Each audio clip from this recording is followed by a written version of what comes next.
Welcome to This Week in Movie History, a look at the most interesting things that happened during this week in movie history. This is the week of September 10th, and we're going to start off down memory lane with an all-time classic, a towering achievement in its genre that to this day has not been equaled. This week we celebrate on September 16th the 1983 US wide release of Revenge of the Ninja.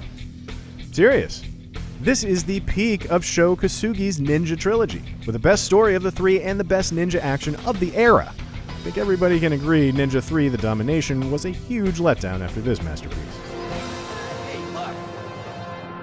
In less prestigious film history, September 10th marks the anniversary of the 1975 release of Mitchell, starring Joe Don Baker in the titular role of a Dirty Harry-style detective who doesn't play by the rules. Piss off, huh? Piss off! Piss off, kid! Go to hell! It was largely panned by critics in 1975, but if you're watching this, you probably know Mitchell less as a subpar theatrical release and more as one of the most highly regarded Mystery Science Theater 3000 episodes of all time. From the dustbin of cinema history to the satellite of love, the dream of every filmmaker.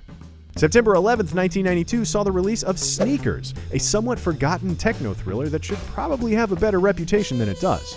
Starring Robert Redford, Ben Kingsley, and Dan Aykroyd, it follows a group of computer security experts trying to steal and then re-steal a black box device that can break into any computer system on the planet. The movie is set in the San Francisco Bay Area, a location known for, among other things, bridges. Many films feature the most famous Golden Gate Bridge and the very recognizable Bay Bridge. However, as far as we can determine, Sneakers is the only film to ever feature the much lesser-known San Mateo Bridge, which crosses the bay about 25 miles south of San Francisco, as a major plot point.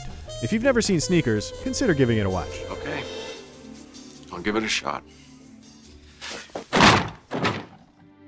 A landmark event in film presentation occurred on September 16, 1953, with the release of the biblical epic The Robe. The story of a Roman officer who ends up in possession of the clothes Jesus wore when he was arrested, The Robe was the first film to be shot in Cinemascope and the first anamorphic widescreen film. Anamorphic means that the film is shot in a squished aspect ratio taller than it is wide, but preserving all the resolution and image quality in that squished form, made possible by the then unique design of Cinemascope lenses. The picture can then be projected using the proper equipment in its correct widescreen aspect ratio. This allowed filmmakers to utilize a wider frame than the Academy standard 1:37:1 without having to use a film stock larger than 35 millimeters. Wider aspect ratios displaying epic panoramic vistas were seen by movie studios at the time as a way to compete with the boxy, smaller picture of television, which was a major new competitor, keeping people home rather than going to the theater. While television obviously didn't kill the film industry, the wider aspect ratio was popular and remains a staple of epics and big action pictures today. Films shot in 2:35:1 or similar are often still said to be in Cinemascope or scope by old school film buffs, even though the name really refers to the physical camera lenses themselves, which have long since been replaced by superior technology.